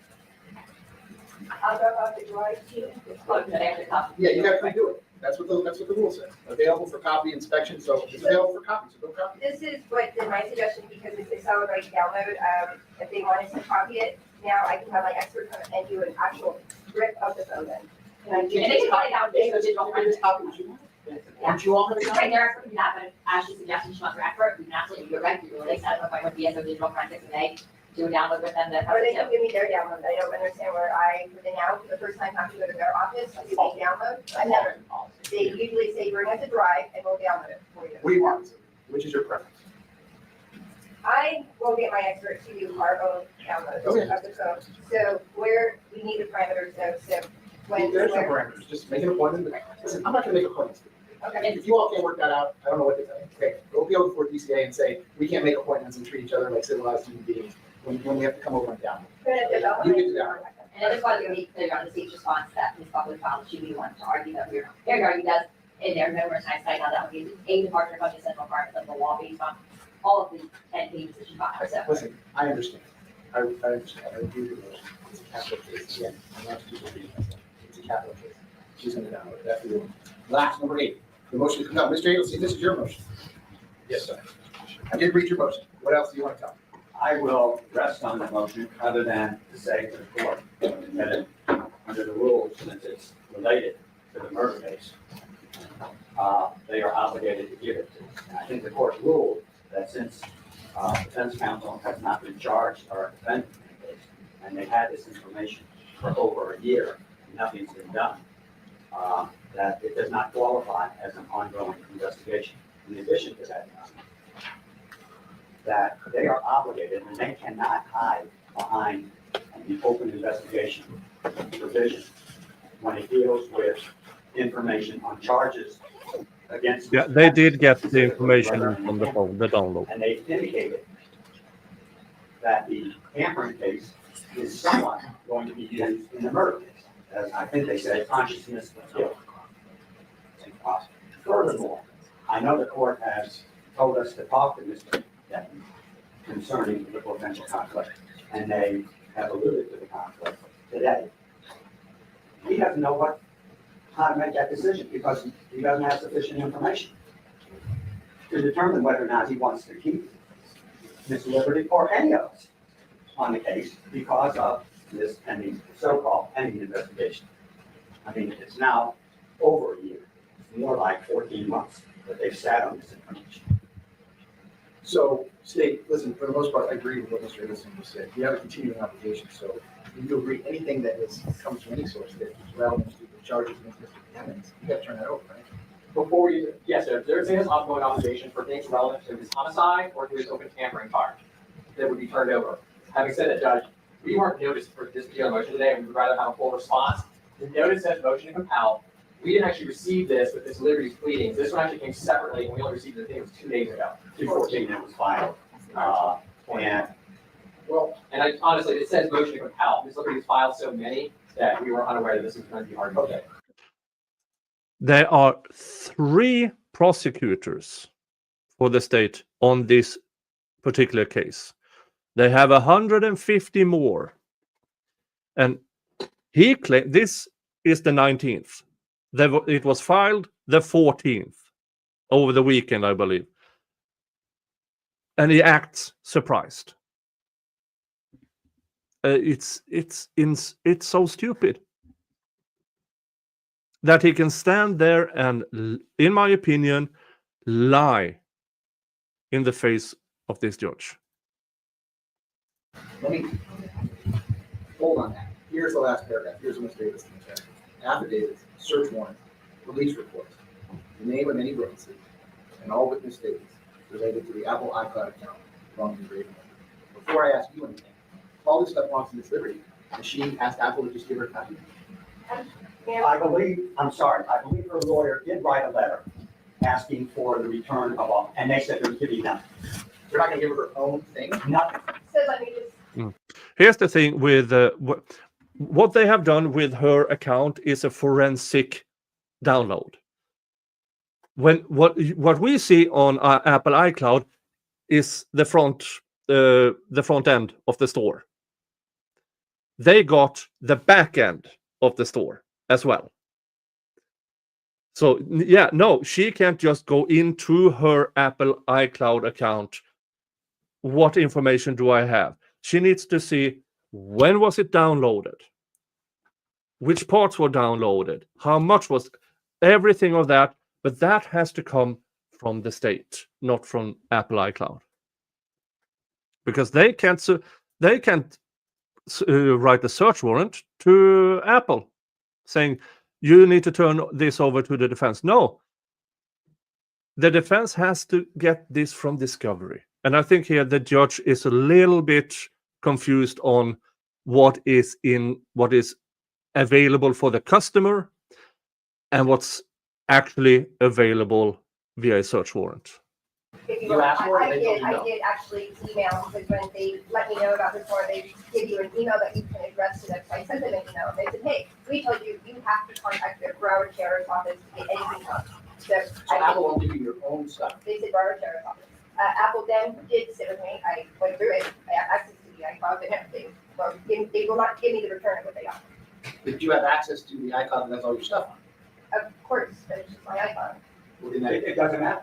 They have it in their possession. Listen, I don't disagree with you, but you all are a little more adroit in these technical matters than I am. There's nothing that's outside of what's in her iCloud. Everything's in it. I don't know. I don't know what they've seen, because I believe there are additional search warrants based upon the original search warrant. Well, I don't know anything about that, but as I far as the understand. search warrant, I already ordered you to get that, you got it. As far as police reports, there isn't any police reports, right? It's still no, it's still no investigation, Judge. I disagree with that pursuant to Florida statute, but there are. Remember, in the beginning of this stream, we listened to the latest of the hearings.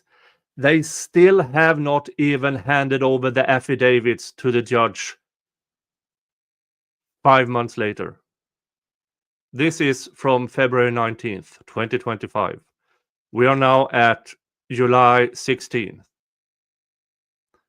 5 months later, and they still haven't handed over the affidavits to the judge. So they have stalled this for 5 fucking months. And the judge keeps ordering them and ordering them and ordering them. And nothing happens. There are no police reports. There are no police because nothing's happened. Okay, so there's no police reports. The names of any witnesses and all witness statements related to the Apple iCloud, that would be like a custodian of records, right? There's no other witnesses to iCloud except a custodian of records. It would be Apple under records custodian certification. Have you listed a custodian of records? There's nobody to know, Your Honor. We've not listed either the homicide or the tampering case. So you would have an ongoing obligation to do that. We wanted to use any of this. We have an ongoing obligation to turn over anything that's relevant or may be relevant to either of those two cases. We are complying with our. That's not what the judge said. The judge said a custodian of records who's keeping track of it. And the prosecution here just gives an answer to a question that wasn't asked. Government obligations at the time. All right, so affidavit, that would be, the defendant would be entitled to the affidavit, for example, if they wanted to file a French motion, if they wanted to say that this was incorrect, and the judge should have signed it. But Mr. Demings doesn't have standing to raise any of that. That would belong to his liberty. It's her stuff. There's no case involved. So I don't think this one should tell the affidavits, but this is what I'm gonna do. Go ahead, sir. I'll give you the last. I find it hard to believe that there are no investigative police reports saying they contacted witness A, witness B to verify or to corroborate whatever is on, whatever they seized, pursuant to their original search warrant. I find that hard to believe that in a year, they come in here and file a motion indicating that Miss Liberty must get off the case because of the conflict. I find that very hard to believe. And I find it hard to believe that they, in their investigation, did not take statements of potential witnesses. And they say it's interrelated to the murder and tampering case. Somehow. I mean, they're in a continuing obligation, okay? If we get somewhere down the line and something is put before me that they had material that is required to be disclosed pursuant to 3.220 on February 18th, and sometime long before February 18th, and Mr. Griffith is standing here and telling me otherwise, he's gonna have a very large problem, right? A very large problem. So I'm not playing with him. And I appreciate it. So at this point, I have to take everything at face value. And with that being said, I'm gonna grant your motion in part as follows. State, I'm gonna give you 20 days to turn over anything that you have received regarding the Apple iCloud and Brave Liberty that you intend to use at either trial, okay? And make it as detailed as you can, because if we get forward to the point of a trial and they stand up and say, Judge, they didn't disclose this and now they're trying to use it, you will not be, you're gonna be barred from evidence at trial, okay? So that's 20 days to turn over anything in the Apple iCloud, download that you expect to use at trial in either case, in Mr. Dennis' case. All right, and I'm basically ordering you to comply with the rules, which you already should be complying with. So With that, it's otherwise, the defendant's motion otherwise respectfully is denied for the reasons that I stated on the record. At this point, there being no arrest and no charges and no case, I don't believe that there are any police reports. I don't believe she's entitled to the affidavit, and outside of records custodian, I don't believe that there's any witnesses or witness statements. But again, if that turns out to be something different somewhere down the line, I'll address that. what about the affidavits? I don't think you're entitled to. If it's not a pending open investigation, and they're alleging certain things that supposedly deal with the tampering and or the murder case, then we're entitled to that. Well, he has to turn that over, Okay? whether it's in the affidavit or not, whatever it is. He has to, as it relates to Mr. Demings, he has to turn it over, as if it only solely relates, if Miss Liberty, if they're, I have no idea. If they say Miss Liberty went and did X, Y, Z with witness A, I don't know how that wouldn't be considered as relevant to the case. If they want to introduce that in the trial, they're gonna have to turn it over within 20 days. So I think you're gonna have your answer in 20 days. We'll see what the response is, and I'm sure we'll see. So let me go back around to number one. Miss Liberty, take your time. I need the motion to compel that was related to the order that you're now seeking to enforce. This is back on motion number one. Yeah. And in a later hearing, he ordered the warrant to be handed over. It was eventually handed over. And he ordered that the affidavits, because once they read the search warrant and it was about Detective Polo, he ordered the affidavits to be handed over to him so he could read them, the judge, to see, is there something in here that is relevant for the defense? And here we are, July 16th. Still haven't handed over the affidavits. Still haven't. Okay. Judge Murphy granted a motion to compel on February 9th, 2024. You're telling me the motion to compel that I'm looking at is not the correct motion to compel. So I need to know the motion to compel that you believe Judge Murphy was addressing.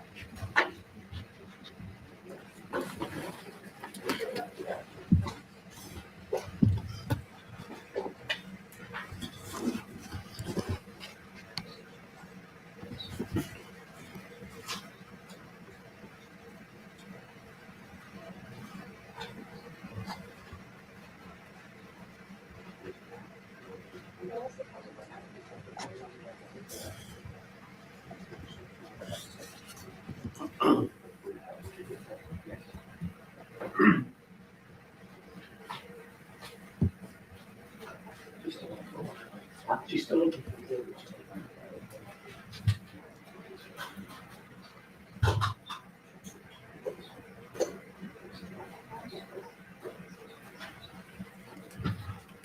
And for you, all right?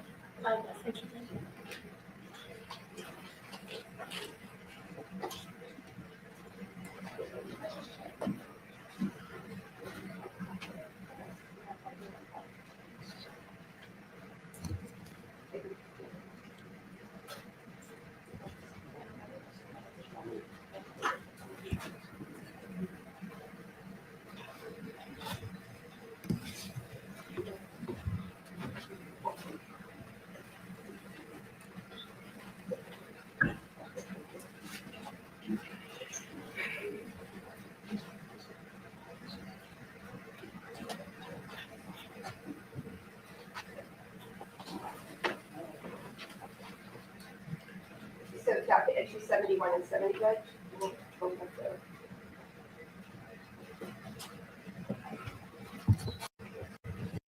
Remember, What, in which case number? 23. In the 23 case number. What docket entry? So 70 and 71 would be the orders, those docket entries, and then I'll give you the filing numbers. What is the date? February 9th, Judge. Judge Murphy signed an order 2 orders. February the 7th.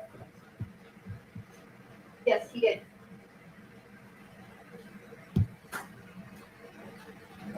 Excuse me, no, Judge, I filed a motion to set it, right?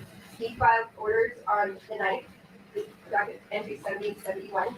They then, I believe, filed motions for rehearing, and then he filed additional orders saying, Wait, what date, the motion to compel, the motion, that he's ruling out, what date did you file that? February 7th, 2 of them. Hi, Cornpop. Yeah, I know. YouTube's notification system is shit. We are currently rerunning hearings from back in February because there's a lot of new viewers. So just to show what an absolute clusterfuck this prosecution is. So they filed their motions for hearing on February 13th. That's what they- You're talking about the motion that's filed February 7th, 2024, asking for, it's the same thing you quoted in the pending motion. Proof of all efforts made by law enforcement to serve Mariah Hamilton. And then number 2, email dated April 18, 2023. And then number 3, any and all emails between the state attorney's office and Christopher Barris to arrange Mariah Hamilton's appearance at deposition, correct? Yes, Judge. And you're telling me the state has not complied with this order, they have not disclosed those items to you? No, they did comply. They gave the, yeah, I'm sorry, I didn't ever get the 218. I didn't ever get that clarified until we did the deposition at Garrisdale, and he brought them. The subpoenas, I had got an outdated subpoena, which looked to me to be an out-of-country warrant that was good for 90 days, that was issued sometime in 2020. I was looking for something that would have put her on notice of Mr. Demon's trial date that we had already conducted and or any depositions. I had asked for any attempts to locate her. I had reason to believe Ms. Hamilton had actually graduated from college and walked across the stage, yet they can't find her. So I was just asking for whatever efforts were put there. They moved for a hearing, that was also denied a year later. If they don't have the items, as I put in my motion, file a response that we don't have these items in our possession or they don't exist. I am literally trying to box them into a statute that I, again, don't think they've met. It's vindictive, but I will take the steps to prove that if I have to. So you're talking about you need paragraph 1, proof of all efforts by law enforcement agencies to serve Mariah Hamilton with writ to appear at trial, including not limited skipped races, searches for employers, searches for enrollment in college, trade schools, or other education. All efforts made between the state attorney's office and Christopher Barris. Who is Christopher Barris? He represents Ms. Holmes as well as Ms. Hamilton. He's a lawyer. He's a lawyer.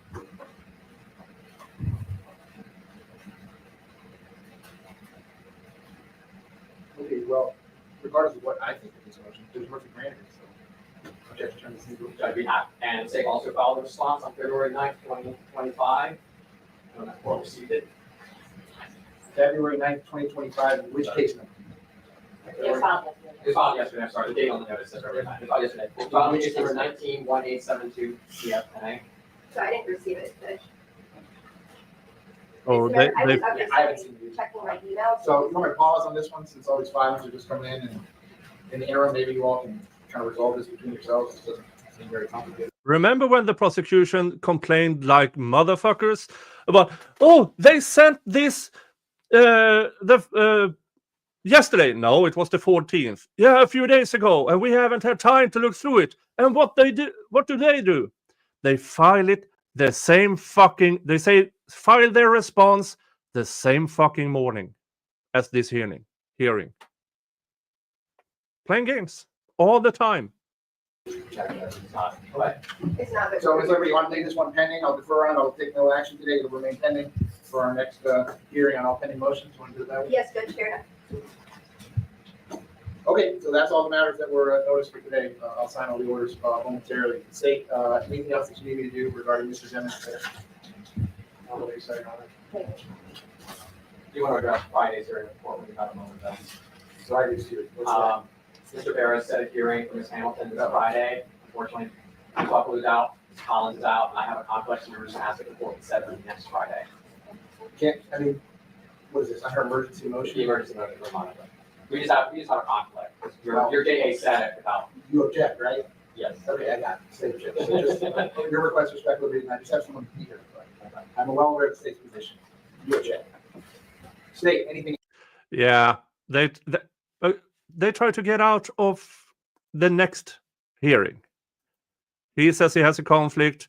2 people are ill. Yeah, you have over 150 prosecutors at hand. One of them can sit in.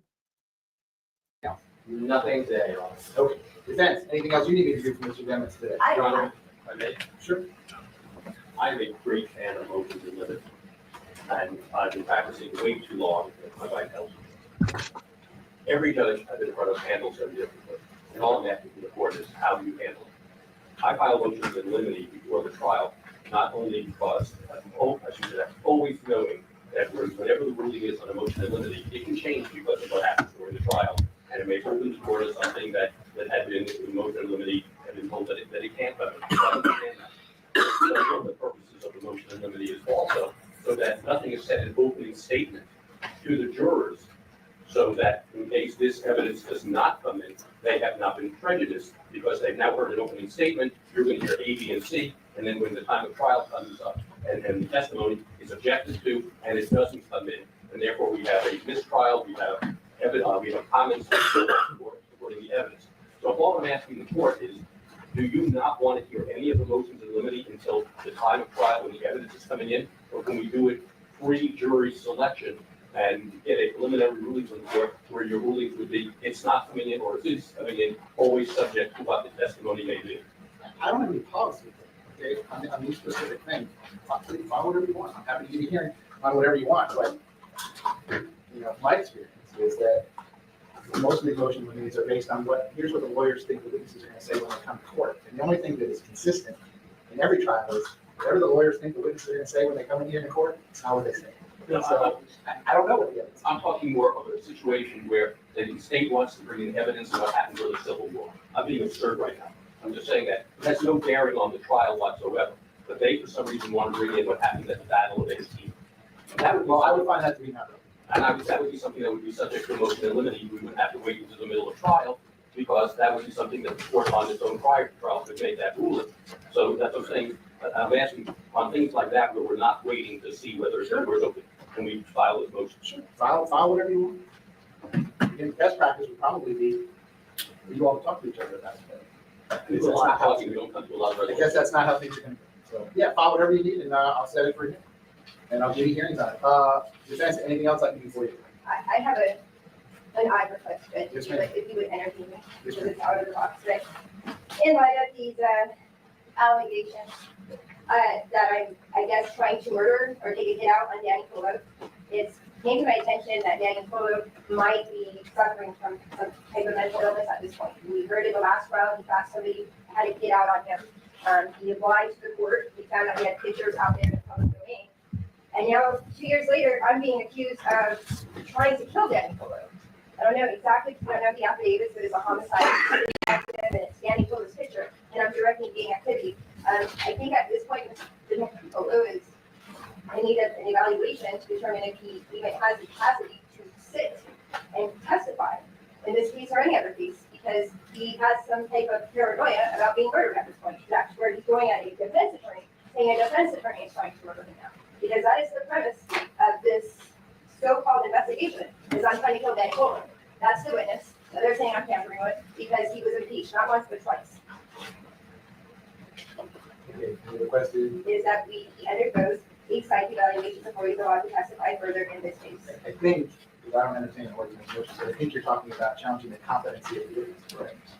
Yes. Okay, so I think if you have that concern, I guess you need to file the appropriate written motion regarding the competency of the witness, and then I will give you. Thank you. Okay, anything else? That was so insanely clever of her, because up until that point, because we hadn't seen the paperwork up until that point. So she brought it up in open court, what Detective Polo, ski mask guy, actually believes is going on. That the defense, that attorney Raven Liberty is an active is an active threat to his life and well-being.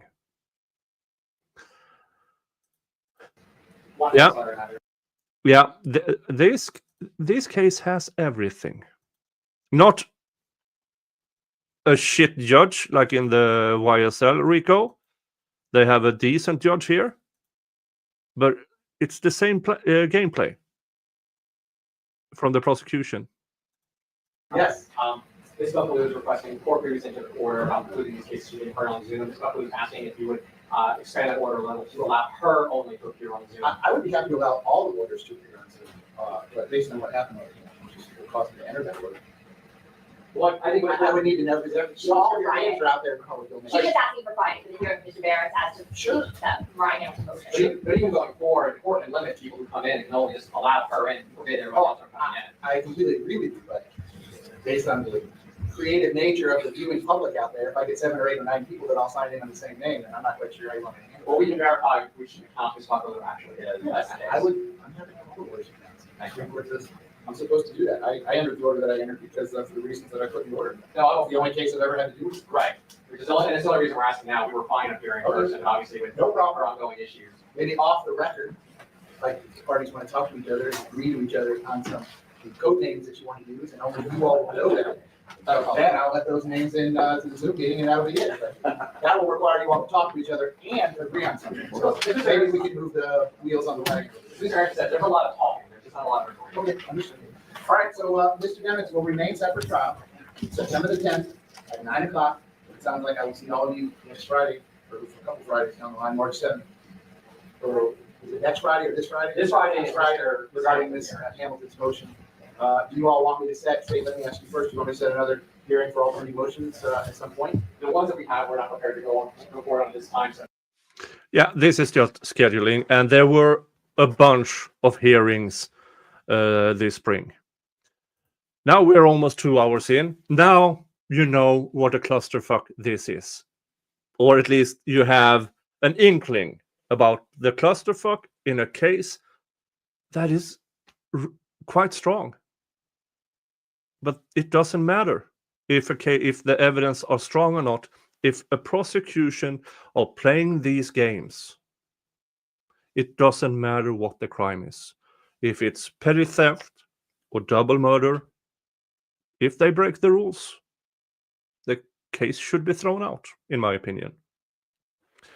All right, folks, that is what I had for you. Again, I'm traveling up to my godson's wedding this weekend, so I will only post videos that I already prepared.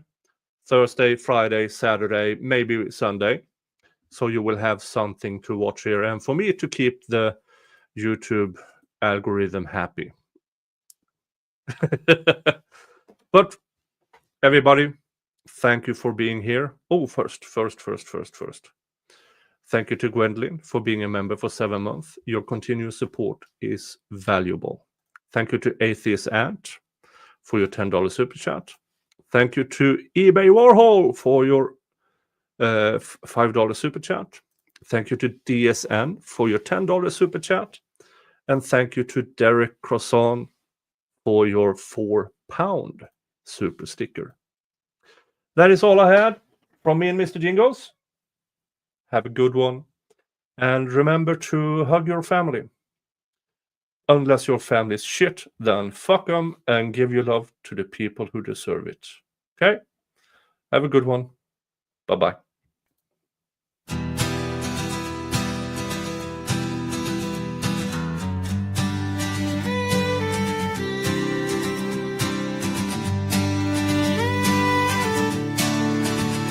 Dr. Turtle Boy walks the line, truth in his hands. Fingers point at shadows, he's breaking their plans. Corrupt suits in the courthouse playing their game. But the lies they sling won't tarnish his name. They try to bury him, but he won't go down. Fighting for justice in every crooked town. Dr. Turtle Boy standing tall in the fight. Truth's his weapon shining through the night.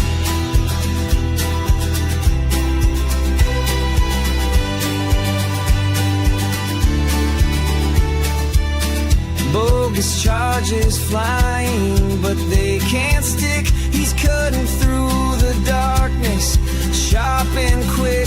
The gavel pounds, but his voice won't break. No matter how much they take and fake, they try to bury him, but he won't go down. Fighting for justice in every crooked town. Dr. Turtle Boy standing tall in the fight. Truth's his weapon shining through the night.